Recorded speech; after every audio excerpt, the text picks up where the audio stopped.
Բարի երեկո։ Եվ այսպես մեկնարկեց նոր աշխատանքային շաբաթը եւ այդ մեկնարկը շատ բուռն ստացվեց։ Այսօր կառավարությունը ազգային ժողովին է ներկայացրել իր գործունեության ծրագիրը հատկանշական զուգադիպությամբ ճիշտ այն ժամանակ, երբ գյուղացիները փակել էին Արմավիր-Երևան ավտոճանապարհը եւ դժգոհում էին կառավարության գործունեությունից։ Եվ այս օրերին, երբ նկատվում է արդեն գազի թանկացման հեռանկարը։ Սա երկրի հարցը ծրագիրն է, կվերադառնանք վայրկյաններ անց։ Ցուցադրման հովանավոր Vivaronardi.am խաղ բոլորի համար։ Ցուցադրման հովանավորն է Օտոն գերմանական կահույքի ամենամեծ տեսականիով։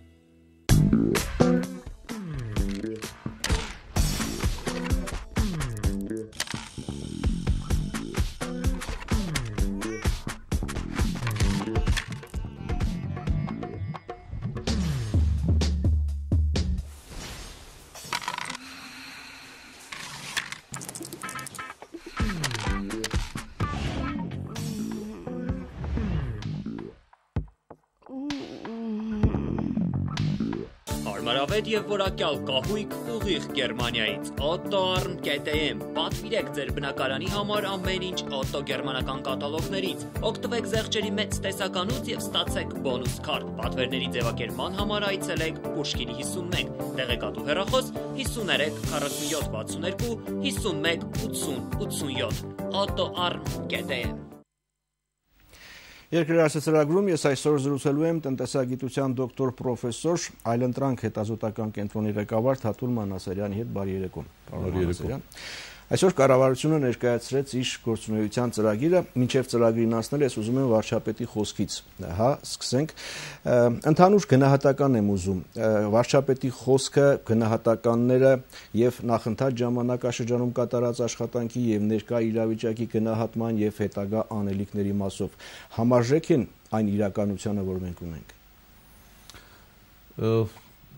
Իհարկե կարևոր է նկատել, որ այստեղ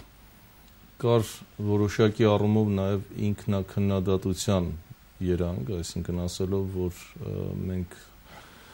նկատել ենք, որ իհարկե միշտ չէ, որ ճիշտ ենք եղել, միշտ չէ, որ հաշվի ենք առել այն ինչի մասին խոսվել է, ընդունեց կառավարությունը նաև, որ լուրջ բացթողումներ են ունեցել, միշտ չէ, որ անտեղի են եղել այդ խոսքերը, որ հնչել են ազգային ժողովում կամ դրանից դուրս։ Բայց որոշ դեպքերում ասում է պոպուլիզմով լի են եղել քննադատությունները։ Իհարկե, եւ մեկը եւ մյուսը բացառել չի կարելի, բայց այստեղ ըստ իս մի շատ կարևոր հանգամանք կա, որ մենք պետք է հաշվի առնենք, դա այն է, որ գնահատելիս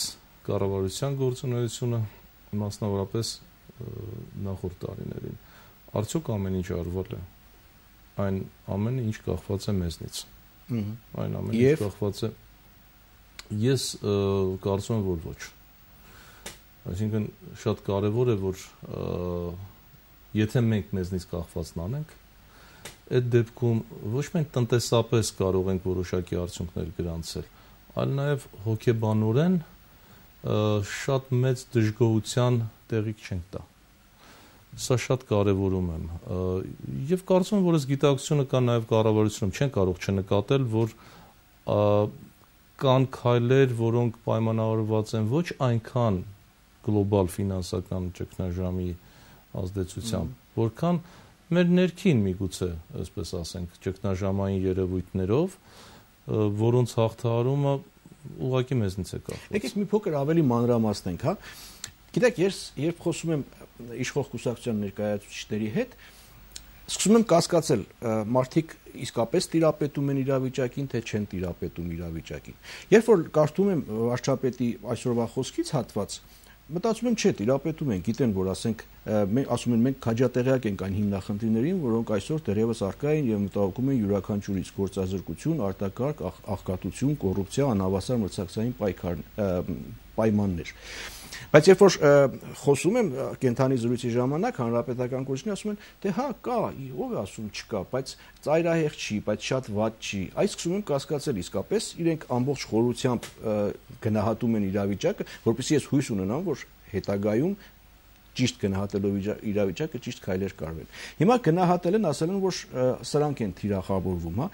Ու հարցնում է Ցեզան շատերը այժմ կարծեն կառավարությունը ինչ քայլեր է ձեռնարկել եւ ինչ է ձեռնարկելու թվարկած բազմաթիվ այ խնդիրները լուծելու համար, թե ինչ է ձեռնարկելու առայժմ թողնենք, բայց ինչ է ձեռնարկել, դուք որպես տնտեսագետ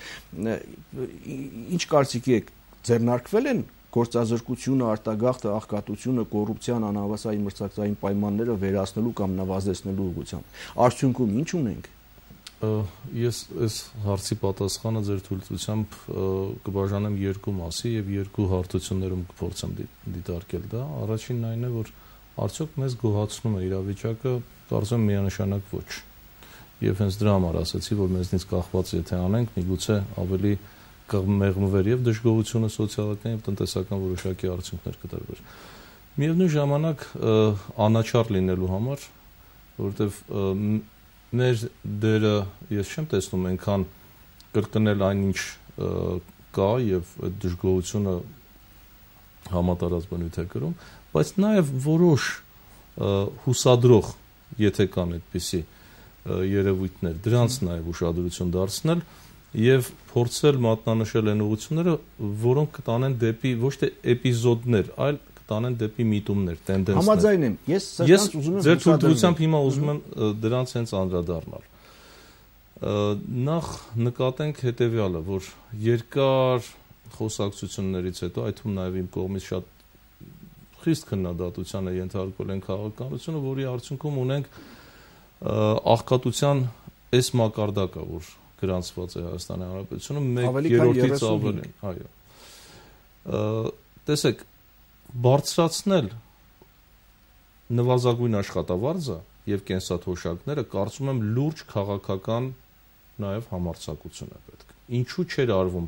եւ արդյոք այդ ռեսուրսը չկար նախորդ տարիներին։ Ես կարծում եմ, որ կառավարությունը բավական միգուցե նաեւ գիտակցված ռիսկի է գնում այս դեպքում, որովհետեւ կարծում եմ, ենթադրում եմ, որ կա այն մտայնությունը, որ առանց այդ հողը նախապատրաստելու, առանց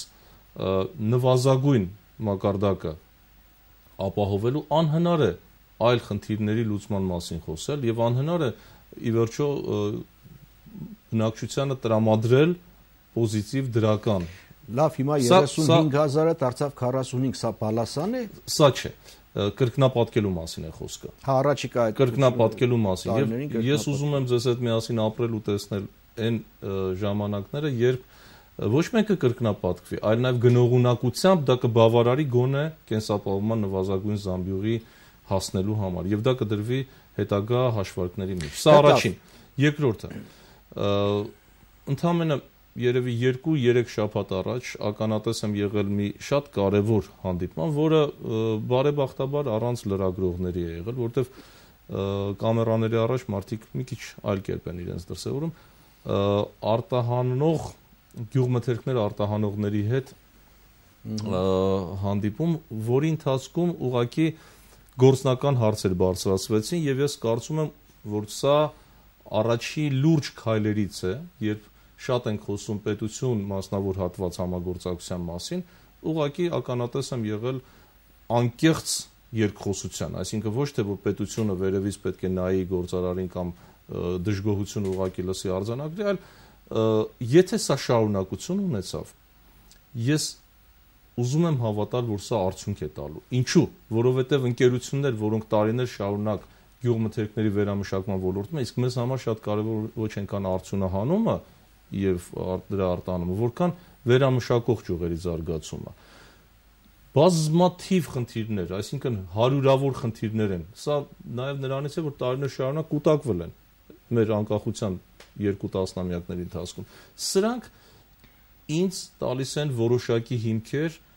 հավատալու անկեղծությանը։ Իսկ սա կարևոր գործոն է։ Ձեր հանդիպումը մինչև կարկուտն է եղել, թե կարկուտը հետո։ Մինչև կարկուտը։ Եթե մինչև կարկուտը շատ բնական էր, որ կարելի էր խոսել գյուղմթերքի արտահանման մասին։ Հիմա մենք կարող ենք բավական փոխվել է։ Հիմա արդեն փոխվել է իրավիճակը։ Եվ ասենք ես այսօր միգուցե վրիպել եմ, բայց չտեսա նոր իրողությունները այս եւ ծրագրում եւ վարչապետի խոսքում։ Ասում եք նույնիսկ այն փոքր բաները, որոնք հուսադրող են, ես ուզում եմ հուսադրվել։ Այսինքն դրական տրամադրելու մասին է խոսքը։ Հա, դրական տրամադրվենք, բայց երբ որ նայում ենք, ասենք, նախընթաց տարիներին կատարված քայլերը ինչ արդյունքներ են տվել, կոնկրետ արդյունքներ, հիմա արդեն նոր ծրագիր, հա, գործազրկություն աճել է թե նվազել, արտագաղթ աճել է թե նվազել, աղքատություն աճել է թե նվազել, կոռուպցիա, հավասար մրցակցային պայմաններ, սրանց ցուցանիշները բարելավել են թե վատացել, եթե վատացել են ավելի, եւ դուք մեկ օրինակ բերեցիք, որը արդեն կարելի է հնացած համարել, հա, գյուղմթերքի արտահանման, ինչով հուսադրվենք, էլի։ Այստեղ գյուղացու պաշտպանվածության խնդիրը կա։ Գյուղացին մի քանի առումներով այսօր անպաշտպան է, մի քանի առումներով։ Ես հիմա հարց կբարձրացնեմ, որին երբևէ այսպես լուրջ նշանակություն չի տրվել։ Տեսեք, մեր ազգաբնակչության աշխատունակ զանգվածի գրեթե կեսը այսօր գյուղատնտեսության ոլորտում է, կամ գյուղերում։ Եվ վիճակագրական լուրջ սխալ մեթոդաբանական կա, որը պետությունը այսպես հալած յուղի տեղ ընդունում է։ Որն է դա։ Ցանկացած գյուղացի, որ ունի մի փոքր հողակտոր, համարվում է արդեն զբաղված, աշխատանք ունեցող։ Սրան գրեթե ուշադրություն չի դարձվում։ Հստակորեն դա այդպես չէ։ Հողակտոր ունեցողները արդեն սկսել են 2 տարի դեպքեր կան, որ արդեն հանձնում են իրենց վկայականները։ Նման աղետալի վիճակ ընդհանրապես ես չեմ հիշում նույնիսկ իմ կարդացած գրքերում, ոչ թե ժամանակակից փուլում, այսինքն հայ գյուղացու համար ամենաքաղցր բանը եղել է սեփականությունը, սեփական հող ունենալը, եւ հիմա նա ինքնակամ հետ է վերադառնում, որտեղ արդեն գույքը հարկ է վճարում, հողի հարկ է վճարում, եւ եթե դա չի օգտագործում, ուրեմն ի վիճակի էլ չի մուծել։ Բացի դա, այսինքն դրանով ուզում եմ նաեւ ասել, որ ես զբաղված չեմ գյուղացին։ Բացի դա, նա անպաշտպան է նույնիսկ այն դեպքում, եթե ինչ-ինչ ձևով կարողանում է միջոցներ հայթայթել եւ տնտեսությունը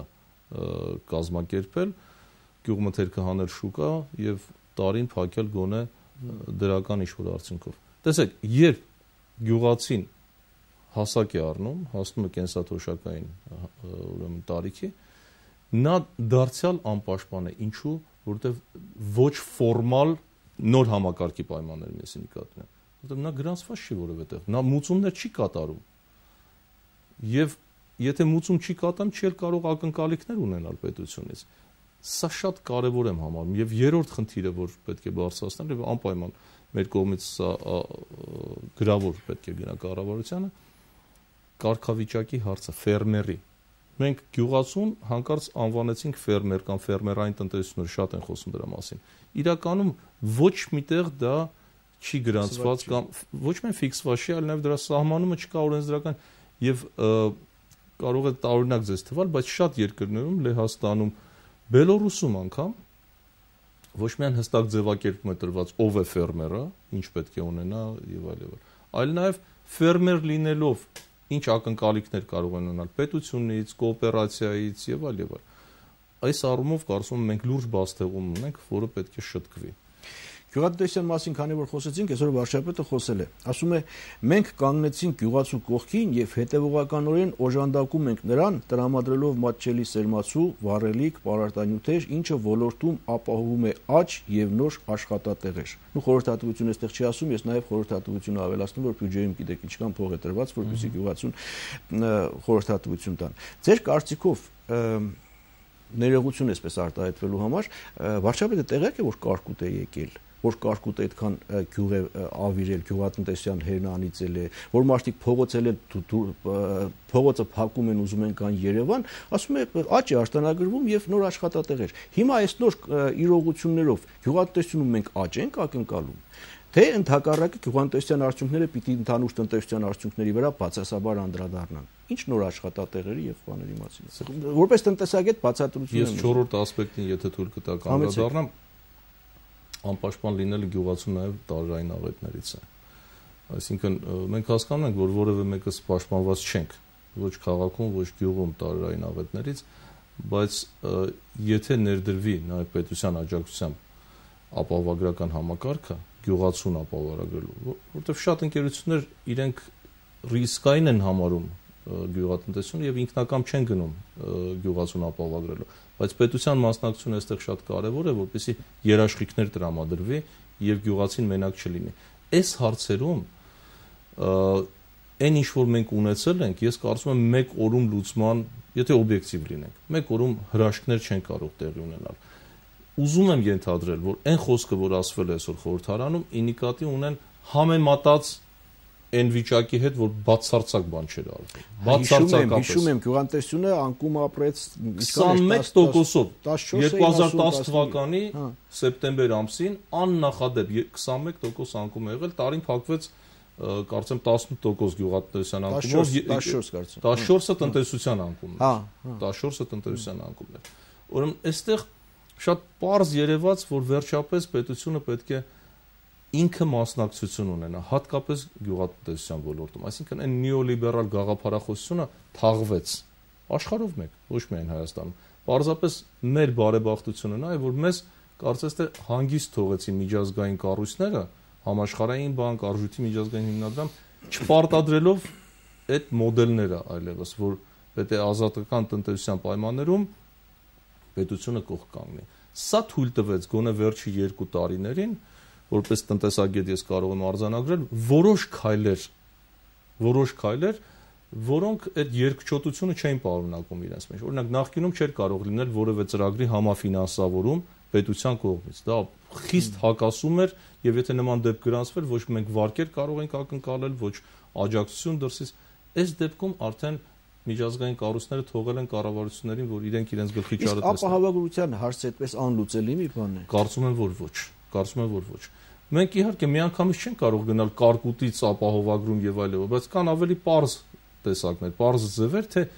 ինչը կարելի է ապահովագրել եւ կան մասնագիտացված կառույցներ դրա համար։ Պետության մասնակցությունը ներպետական թե նաեւ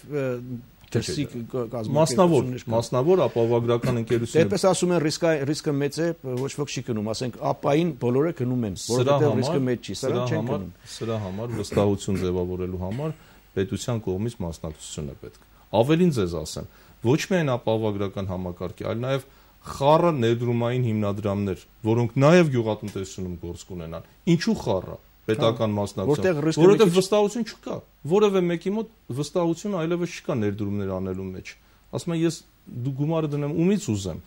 Երբ որ պետությունն է մասնակցում, դրանով նա անուղղակիորեն ասում է, որ ինձնից էլ ակնկալիք կա, որ պահանջելու բան կա։ Եվ դա հետս հետ է իսկապես պարտներային հարաբերությունների կարող է բերել։ Մենք շատ ենք խոսում կամ շատ է խոսվում վերջին տարիներին, այսպես ասենք, երկրորդ սերնդի բարեփոխումների մասին։ Պետություն մասնավոր հատված։ Տեսեք, պետություն մասնավոր հատված շատ գեղեցիկ է ասված, բայց առանց հանրային հատվածի, առանց հասարակության, կարծում եմ ոչ որոշումների ընդունման թափանցիկությունը կարելի ապահովել, ոչ էլ իսկապես առաջընթաց։ Ուրեմն եռակողմ համագործակցության մասին պետք է խոսք լինի, այսինքն ոչ միայն բիզնեսի, այլ նաև սոցիալական գործոն է այստեղ մեջտեղ պիտի բերվի, որ մարդը մասնակից լինի եւ այդ ծրագրերի մշակման, ինչպես ասենք, կառավարության գործունեության ծրագիր։ Շատ մեծ դժվարությամբ հիմա հասարակական կազմակերպություններ կան, որ սկսում են մասնակցություն ունենալ, ասենք, ռազմավարության մշակման, մինչև 2000։ Եթե սա լինի ոչ թե ձևական, այլ լինի օրինաչափ գործընթաց, մարդը կզգա իրեն սեփականություն է այդ ծրագիրը եւ ինքը կզգա, որ ինքն էլ մի փոքր մասնակցություն է ունեցել, ուրեմն օտարված չէ։ Սրանք հոգեբանական գործոններ են, բայց տնտեսագիտության մեջ շատ կարևոր դեր են խաղում։ Ես ինչքան հասկանում եմ, այնինչ դուք ասում եք, այսպես գլոբալ եւ հեռանկարին միտված գաղափարներ են, բայց այսօր ունենք այն, ինչ ունենք։ Այսօր կարկուտն եկել է, գյուղը ավիրել է։ Գյուղացին մնացել է մենակ անօգնական բնության արհավիրքի դեմ։ Փոխհատուցում են պահանջում, կառավարությունը ասում է փոխհատուցում չի լինելու, օժանդակություն, սերն բան եւ այլն, բայց գյուղացին վարկ է վերցրել, վարկը չի կարող փակել, բերք չունի, մնացել է շիվարած վիճակում։ Սրա ելքը ո՞րն է։ Կամ ծրագրում պիտի արտացոլված լիներ դա թե չէ։ Սրա ելքը հետեւյալն է։ Կառավարությունը իդեմս, ասենք, տարածքային զարգացման նախարարության 1, գյուղատնտեսության նախարարության 2, էկոնոմիկայի նախարարության 3, առնվազն այս 3 նախարարությունների ուժերով, այսինքն իդեմս այս նախարարությունների պետք է նախ եւ առաջ հաշվառի այն վնասը, որը ուրեմն հասցվել է գյուղացուն։ Սա մեկ։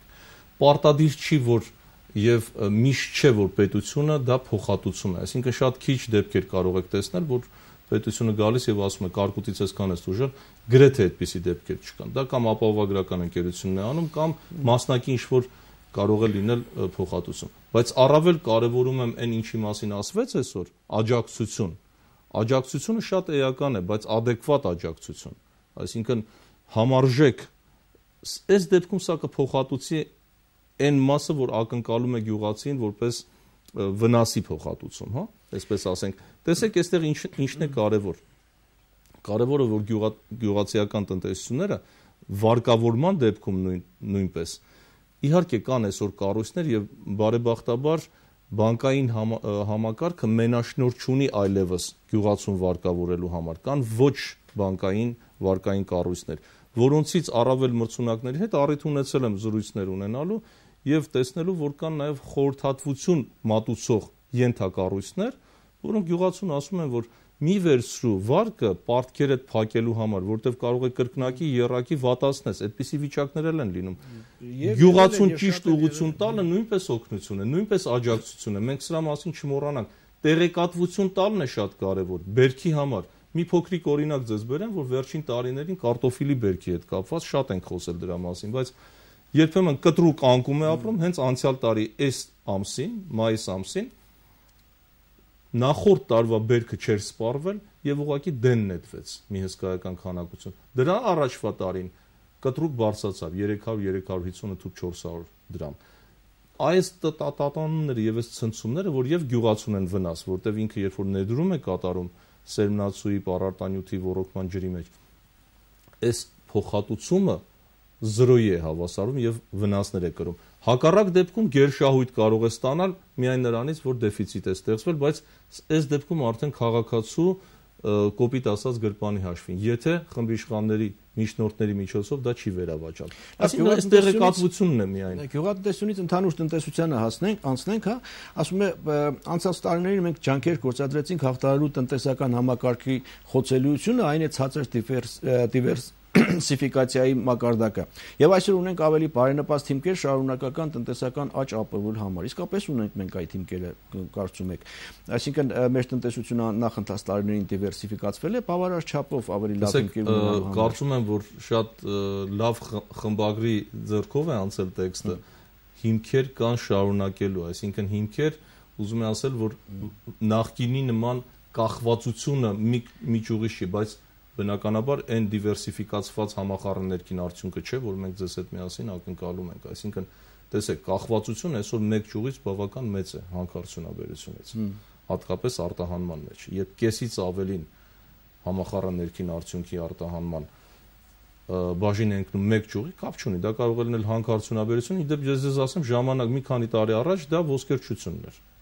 Կեսից ավելին ոսկերչական արտադրանքներ, որ արտահանվում են։ Շատերը ուրախանում են, ես ոգևորված չէի, որովհետև դա երբևէ պետք է բերեր նաև անկման։ Ինչը եղավ Ռուսաստանի կողմից ադամանդի քվոտայի վերացման եւ այլն։ Այս առումով կարծում եմ, որ մենք բավարար դիվերսիֆիկացիա չունենք դեռ։ Այսինքն այդքան հպարտանալու տեղ չունենք, որ ասենք այնքան բազմազանացված է մեր տնտեսությունը եւ համախառն ներքին արդյունքը, որ եթե միտեղ անկում գրանցվի, մյուստեղ մենք աճով կփոխհատուցենք կամ կբալանսավորենք։ Այստեղ կարծում եմ ավելի շատ հիմք է ընդունվում վերջին փորձերը, որ եղել են, ասենք, նախորդ տարի 2011-12 թվականներին հատկապես։ Սա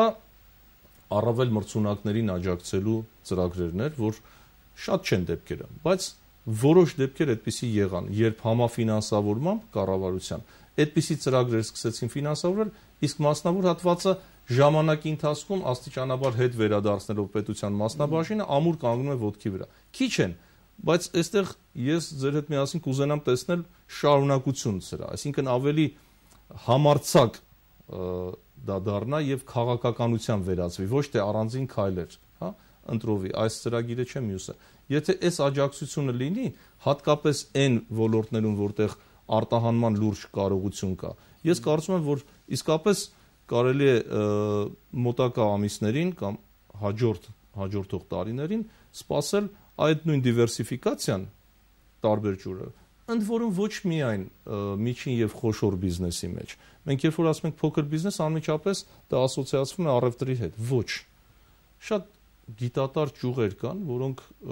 որպես փոքր բիզնես կարող են լինել լաբորատորիաներ, որտեղ կարող են լինել, չգիտեմ, այլ կառույցներ, այսինքն արտադրություններ, փոքր արտադրություններ, սրանց նաև կառավարությունը պետք է ուշադրություն դարձնի։ Շատ կարևոր է օրինակ նույն հելոֆիկացիայի ծրագիրը, որ կա, ինքը մեծ խոշոր բիզնեսի բան չէ, բայց սերիական արտադրության դեպքում դա միանգամից մեծ խթան է դառնում փոքր բիզնեսի զարգացման։ Պարոն Մանսարյան, ես հասկանում եմ, թեման շատ մեծ է, մեր ունեցած ժամանակը 30 րոպե, արդեն 25 րոպեից ավելին ծախսեցինք եւ այնքան հարցեր կային, որ ես չգիտեմ հիմա որը թողնեմ, որը բան անեմ։ Մեկ ընդհանուր հարցով, հա, ծրագիրը անվտանգ եւ ապահով Հայաստան, մարդկային կապիտալ, ինստիտուցիոնալ զարգացում, այս բաժիններն են եւ նաեւ սպասվող ակնկալիքները։ Դուք ակնկալիք ունեք, որ կառավարության ակնկալվող արդյունքները կստացվեն։ Եթե հաշվի առնենք նաև գազի թանկացումը եւ այդ դրա բացասական ազդեցությունը մեր տնտեսության ցուցանիշների վրա։ Ուզում եք, որ այդ կարճ ժամանակում ես դրա համար այսպես հնարավորինս ես կփորձեմ փարատել նաև այդ մտահոգությունների մի մասը մասնագիտորեն։ Տեսեք, իմ ակնկալիքները շատ մեծ են, հաշվի առնելով այն պոտենցիալը, որ մենք ունենք։ Ոչ միայն ներսում, այլ նաև ես նայում եմ հայության մրցակցային առավելություններին, որը մենք 0.1%-ով էլ դեռ չենք օգտագործել, հա։ Մենք միայն խոսում ենք դրա մասին, բայց մասնագիտական կարողությունը հայության մեզ մոտ շատ թերի է ուսումնասիրված։ Այս առումով շատ լավատես եմ եւ կարծում եմ, եթե ճիշտ քայլերն անենք, բավական մեծ արդյունքներ ունենք։ Գազի հետ կապված պիտի ասեմ, որ ներքին ռեսուրսներ կա, սակագնի իջեցման առումով, որ մենք հաշվի չենք առնում։ Կան 1.5 միլիոն եվրո արժողությամբ կայան կողմի սահմանագծին, որը ցույց է տալիս եւ բաղադրությունը եւ խտությունը գազի մասին, այդ կասկածների մասին մարդկանց մոտ, որ բաղադրությունը որակային չի, առաջ մի բաժակ սուրճ ավելի արագ էր եւ ֆուն, քան թե հիմա։ Այո։ Այն չափիչները, որ կան, մինչեւ հիմա օգտագործվում են բնակչության շրջանում, գրեթե 10 տարի է հատուկ այդ արմավիրում գտնվող չափորոշիչ կայանով չեն անցել, այսինքն նրբություններ են թվում է, բայց ամենամեծ խնդիրը սկսում է հենց այդ մանրուքներից։ Եթե մենք դրան ուշադրություն չենք դարձնում, ամբողջ նետերը ուղղում ենք Ռուսաստան, ասում ենք Ռուսաստանը այսպես վարվեց, այնպես, մենք ռեսուրս ունենք նվազեցնելու ինքներս, բավական լուրջ ռեսուրս ունենք։ Սրա մասին քիչ է խոսվում, բայց նաև կարծում եմ, որ մենք մեր ռազմավարական դաշնակցության կարգավիճակը պետք է ոչ միայն այսօր, այլ նաև մշտապես հետևողականորեն կարողանանք իրացնել։ Կարծում եմ, որ այստեղ մենք բավական տեղ ունենք աշխատանքի։ Ցավում եմ, մեր 30 րոպեն սպառվեց, շնորհակալ եմ հրավերն ընդունելու զրույցի համար։ Ես էլ եմ շնորհակալ։ Սա երկրի հարցը ծրագիրներ, ես զրուցում էի տնտեսագիտության դոկտոր պրոֆեսոր, այլընտրանք հետազոտական կենտրոնի ղեկավար Թաթուլ Մանասարյանի հետ։ Լավ մնացեք։ Ցուցադրման հովանավոր vivaronardi.am խաղ բոլորի համար։